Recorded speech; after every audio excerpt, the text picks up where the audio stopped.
Once upon a time in the bustling city of Ibadan, there was a church named Your Peace Ministry. Unlike the vibrant streets, the church exuded an eerie calmness. People whispered about strange sounds, odd shadows, and disappearances. Despite its name, the church was anything but peaceful after dark. The church was built decades ago by Pastor Ezekiel, a man known for his charisma. He promised miracles and prosperity. His congregation grew rapidly, but as quickly as it blossomed, it dwindled. Members began disappearing without explanation, and rumors of sinister rituals began to overshadow his name. In the heart of Ibadan lived Dayo, a journalist known for unraveling the truth behind urban myths. He had heard countless tales of the church's haunted past. Skeptical but intrigued, he decided to investigate. "A story worth telling always starts with danger," he muttered, preparing for the task. Dayo approached Your Peace Ministry one quiet evening, armed with his recorder, flashlight, and a notebook.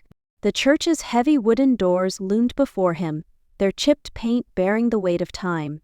As he touched the door, a chill ran down his spine, though the air was warm.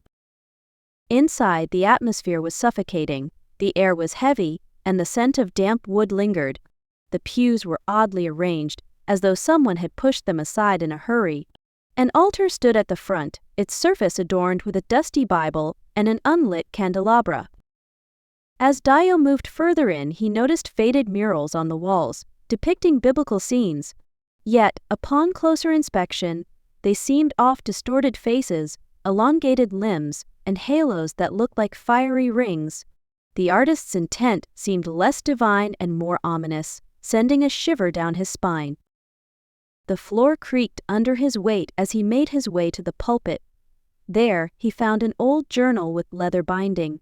Its pages were filled with handwriting that was both elegant and erratic. The words seemed to pulse as though alive, daring him to read. Suddenly, a faint sound echoed through the church, a soft, melodious hum. It was neither welcoming nor hostile, just deeply unsettling. Dayo froze, his flashlight trembling in his hand. He scanned the room, but there was no one there. The hum seemed to come from everywhere and nowhere. Dayo's flashlight flickered. Panic surged in him as the darkness became oppressive. He shook the device until the light stabilized, but the feeling of being watched lingered.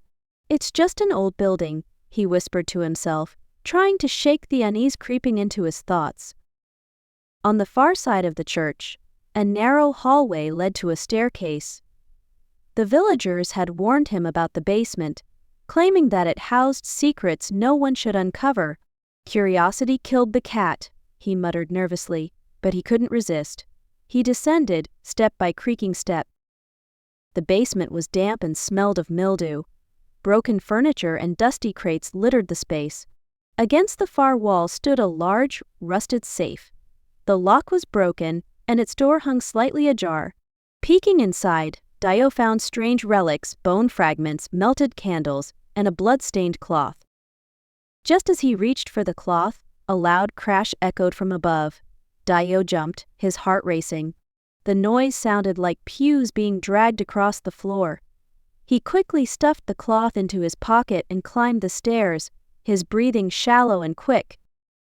The church had transformed. The pews were now overturned, and the murals on the walls seemed to move, their distorted figures writhing. The hum had turned into whispers, and Dayo swore he heard his name among them. He felt his legs grow weak but forced himself to stay. From the corner of his eye he noticed a figure standing near the altar, a tall man in a tattered suit. His face was obscured by shadows, but his presence was commanding. "You shouldn't have come," the man said, his voice low and cold, echoing unnaturally. Dayo tried to respond, but his voice failed him. The man pointed toward the pulpit, where the journal lay open. "Finish what he started," the man commanded before vanishing into thin air.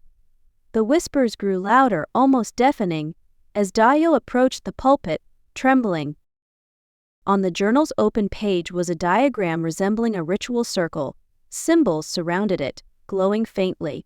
Beside the book lay a dagger with an ornate handle.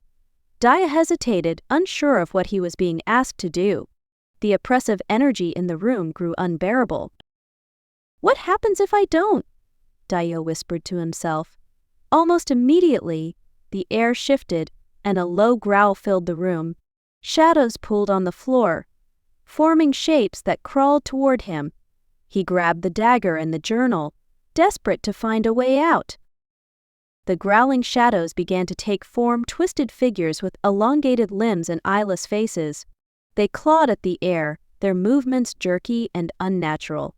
Dayo ran toward the door, but it wouldn't budge. The shadows were closing in, their guttural sounds filling the room. "Read it," a voice boomed, shaking the walls. It wasn't the man's voice, this was something far more powerful. Dayo flipped through the journal, scanning its pages for answers. His hands trembled as he found a passage titled, "The Final Binding." It seemed to detail a banishment ritual. As he read the incantation aloud, the figures recoiled, their forms distorting. The air grew colder with each word, and a blinding light erupted from the altar. The shadows screamed, their voices like nails on a chalkboard, before dissolving into nothingness. The light subsided, and silence returned. Dayo collapsed to the floor, exhausted. The church seemed peaceful again, as though the events of the past hour had never occurred. But as he stood, he noticed something that made his blood run cold. The journal had disappeared. Before he could process what had happened, the heavy wooden doors swung open on their own. Outside, the villagers had gathered, their faces pale with fear. "You survived?" an elderly woman said, her voice trembling. "No one's ever come back after entering that place." Dayo didn't respond. He felt a weight in his pocket and pulled out the blood-stained cloth he had taken from the basement. It was now clean, embroidered with the words, "The first shall rise." Confused and terrified, he stuffed it back into his pocket and walked away. That night, Dayo couldn't sleep. His dreams were filled with visions of the church, the man in the suit, and the writhing shadows. When he awoke, he found the journal on his bedside table. Its pages were blank, except for one line, "You're not done yet." Dayo stared at the journal, his mind racing. How had it followed him home? He flipped through its blank pages, but the chilling sentence remained, "You're not done yet." The words seemed to burn into his mind. Against his better judgment, he decided to return to the church.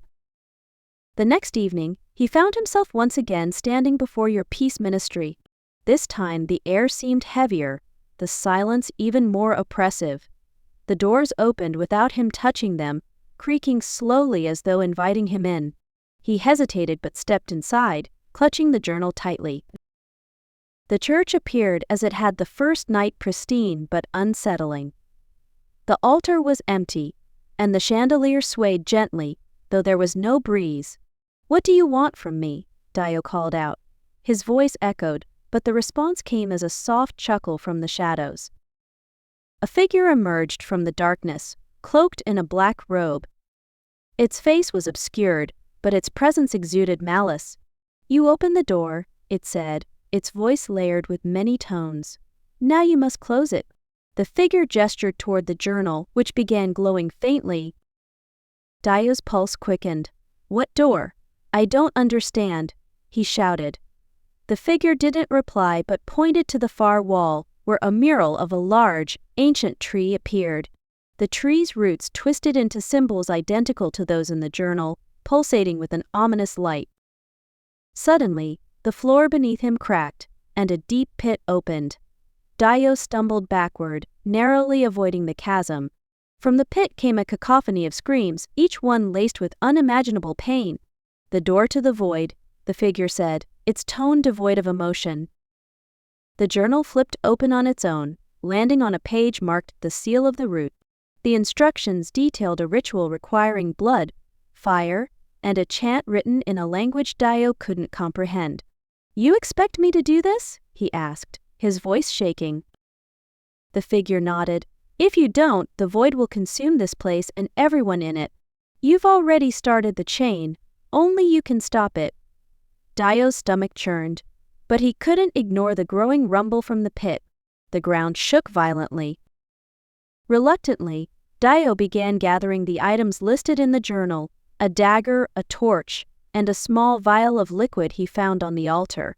The figure watched silently as he worked. Its presence made the air colder, and Dayo felt his energy draining. As he prepared the ritual, the shadows in the room began to writhe again, their shapes twisting into monstrous forms. They clawed at the walls and floor, their guttural growls echoing in the vast space. Dayo knew he had little time before they attacked. Kneeling before the mural, Dayo lit the torch and used the dagger to prick his finger, letting a drop of blood fall onto the journal. The symbols on the tree's roots began to glow brighter, and the chanting from the pit grew louder, almost unbearable. Following the journal's instructions, he began reciting the incantation. The words felt foreign in his mouth, but their power was undeniable. As he spoke, the shadows screamed and recoiled, their forms dissolving into black mist. The pit began to close, inch by inch. The robed figure raised its arms, as if aiding the ritual. The ground beneath Dayo glowed with a golden light, and the mural of the tree seemed to come alive. Its branches stretched toward the ceiling, and its roots pulsed with energy, sealing the void. When the final word left his lips, a deafening silence fell. The pit was gone, replaced by smooth stone. The mural faded, leaving only a blank wall. Dayo collapsed, his energy completely spent. The figure stood over him, its face still hidden. "It is done," it said. Dayo staggered to his feet, clutching the journal. "Is it over?" he asked, his voice barely above a whisper.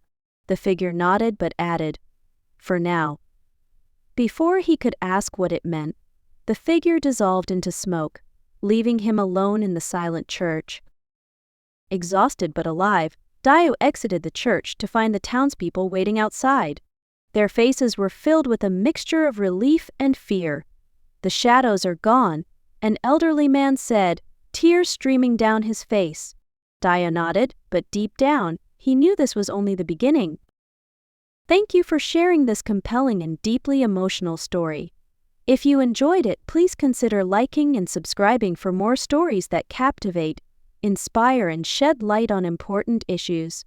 Your support helps keep these narratives alive. Stay tuned for more.